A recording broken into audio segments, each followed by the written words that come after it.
तो मैं आपको सुबह से कई मेहमानों से मिलवा रहा हूँ, कई हस्तियों से मिलवा रहा हूँ, और वो हस्तियाँ कहीं ना कहीं राइटिंग क्षेत्र से, कला के क्षेत्र से, शायरी के, मुशायरों के क्षेत्र से जुड़े हुए हैं। और ऐसे ही सौरभ सदफ जी मौजूद हैं हमारे साथ अभी। सर बहुत बहुत स्वागत है हमारे चैनल में। धन्यवाद सर। मैं आपसे मैं अपना पर्सनल क्वेश्चन भी पूछना चाहूँगा। जैसे अगर हम बात करें, हम कुछ लिखते हैं बेसिकली, तो उसको कैसे लिखें ताकि वो ऑडियंस जो हमको पढ़ रही है वो हमसे कहीं ना कहीं कनेक्ट कर सके। ये बहुत आम सवाल है और ये सबके मन का सवाल है। तो सबसे पहले तो इसके लिए मुबारकबाद आपको कि ये सबके मन का सवाल मुझसे साझा किया। देखिए, होता ये है कि कोई भी इंसान जब लिखने बैठता है तो कोशिश करता है दो तरह से लिखने की। हम सभी चाहते हैं कि दिल के अंदर जो हमारे जज्बात हैं, ख़यालात हैं, उनको किसी तरह कागज़ पे उतारें, या आजकल तो फ़ोन है तो मॉडर्न ज़माना है, तो किसी ना किसी तरह बाहर साझा करें।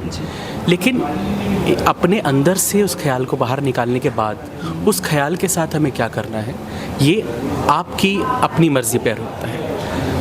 अगर हमने सोचा है कि इस ख्याल को पूरी दुनिया के साथ साझा करूं, एक समाज के साथ साझा करूं, या ये लिखा ही इसी तरह से गया है कि समाज के बेहतरी के लिए लिखा गया है और मैं उनसे साझा करना चाहता हूं, तो हमें कुछ बातों का ध्यान रखना बहुत ज़रूरी है कि वो ऐसी भाषा में, ऐसी ज़बान में हो जो बहुत आसानी से, बहुत आराम से दूसरे लोग समझ सकें। मैंने देखा है कि कुछ लोग ज़बान का इस्तेमाल करके, बहुत भारी भरकम अल्फाज इस्तेमाल करके अपने आप को बेहतर दिखाने के चक्कर में, कई बार हम जब तक ऑडियंस से हम संवाद स्थापित नहीं करेंगे, आप और मैं बात कर रहे हैं, अगर हमारी ज़बान आपस में समझ ही नहीं पाएंगे एक दूसरे को, हमारे शब्दों में आसानी नहीं होगी, सरलता नहीं होगी, तो वहाँ पर एक ब्लॉक आ जाएगा। इसीलिए जो भी लिखने वाले हैं उनसे मेरी यही मुराद है, यही मेरी उनसे सलाह है कि जब भी लिखने बैठें कोशिश करें सादा लिखें, आसान लिखें। इससे आप पढ़ने वालों के दिल तक पहुँच पाएंगे। और अगर आप समाज के लिए नहीं लिख रहे हैं या सिर्फ अपना बोझ हल्का करने के लिए, मन हल्का करने के लिए लिख रहे हैं, तो फिर आपके ऊपर ऐसी कोई बंदिश नहीं है, क्योंकि आपने जो लिखा है वो आपके लिए है, वो आपके एहसास हैं, आपकी डायरी तक सीमित है, तो वो उसी में बंद रहेंगे। आपको किसी तो को साझा करने की ज़रूरत नहीं। वही सर, मेरा अगला क्वेश्चन भी यही है कि अब ना भाषा में अशुद्धियाँ आ गई हैं काफ़ी सारी, मॉडर्नाइज कर दिया गया है भाषा को। तो शुद्धता को लेकर चले हम कि मॉडर्नाइजेशन को लेकर चले हम?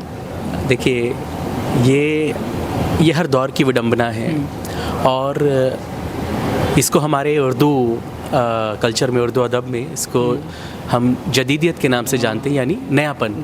देखिए, हर समाज अपने वक्त के साथ बदलता है, हर वक्त अपने साथ कुछ नए आयाम लाता है, नए आइडियाज़ लाता है और नए कुछ लफ्ज़ लाता है।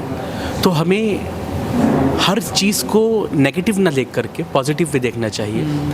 भाषा अशुद्ध होना इसका कोई क्राइटेरिया तो है नहीं, लेकिन कुछ कुछ बेसिक चीज़ें हैं कि जहाँ भावनाएं अशुद्ध हों, अगर हमारे शब्दों के पीछे की जो मंशा है, अगर वही जो है कहीं उसको कंटेमिनेटेड है, तो उसके बाद वो अगर लफ्ज़ अच्छा भी होगा ना, तब भी गलत मीनिंग ही निकलेगा।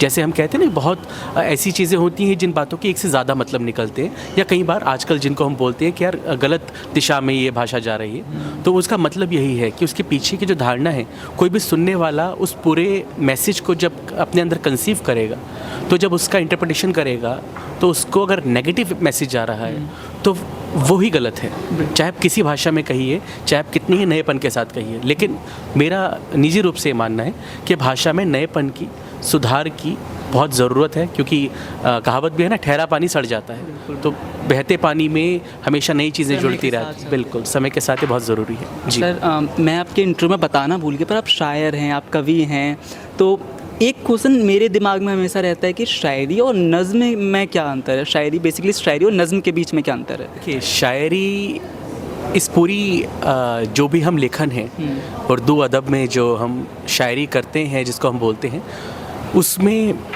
काफ़ी चीज़ें आ जाती हैं, लेकिन जो आमतौर पर लोगों को कन्फ्यूजन होती है, जो भ्रांति होती है, वो होती है गज़ल और नज़्म के बीच में।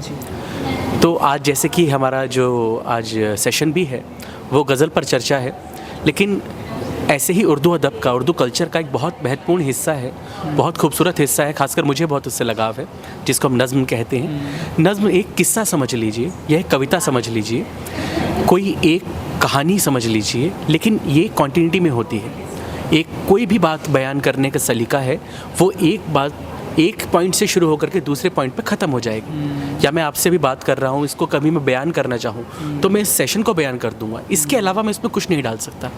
गज़ल के साथ क्या है, ये खूबसूरती भी है इसकी गज़ल की कि गज़ल अपने साथ बहुत सारी चीज़ें लाती हैं। जैसे उसमें आप मोहब्बत पे भी शेर कह सकते हैं, सियासत पे भी कह सकते हैं, ज़िंदगी पे शेर कह सकते हैं, या यूँ समझें कि नज़्म जो है वो एक तरह के फूलों का गुलदस्ता है और गज़ल जो है वो कई तरह के रंगों का गुलदस्ता हो जाता है। ये बेसिक मोटा मोटा फ़र्क नज़्म और गज़ल में हम देख सकते हैं। चलिए सर, वक्त का भी तकाजा है, आपको वर्कशॉप भी, आपके सेमिनार भी है यहाँ पे, तो जाते जाते आप हमारे लिसनर्स हैं वो भी एस्पायरिंग राइटर, जो शायर बनना चाहते हैं, जो नज़्म लिखना चाहते हैं, तो उनके लिए कोई टिप्स आप देना चाहें तो? दोस्तों, अभी वैसे तो इतना बड़ा नहीं हुआ, लेकिन जो मैंने अपने तजुर्बे से सीखा है ज़िंदगी से, एक कोशिश ये करो कि हमेशा सबसे पहली कोशिश करो, मैं नए लिखने वालों से या जिससे भी मिलता हूँ उससे हमेशा ये बात कहता हूँ कि जो हमारा ख्याल है ना, जो हमारे थॉट्स हैं, विचार हैं, वो एक दुल्हन की तरह है। दुल्हन की अपनी खूबसूरती बहुत ज़रूरी है।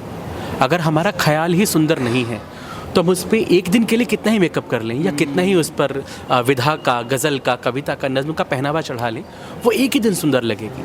लेकिन अगर हमारा ख्याल ही सुंदर होगा तो हमें इन सब विधाओं में से किसी भी विधाओं को भी चुन करके इन पर ज़रा सा हम विधाओं का रंग चढ़ा करके गज़ल की खूबसूरती को और निखार सकते हैं। तो ऐसा लिखें कि आपका ख्याल जो आप कहना चाहते हैं और बेहतर निखर कर आए, इतना सादा हो, इतना अच्छा हो।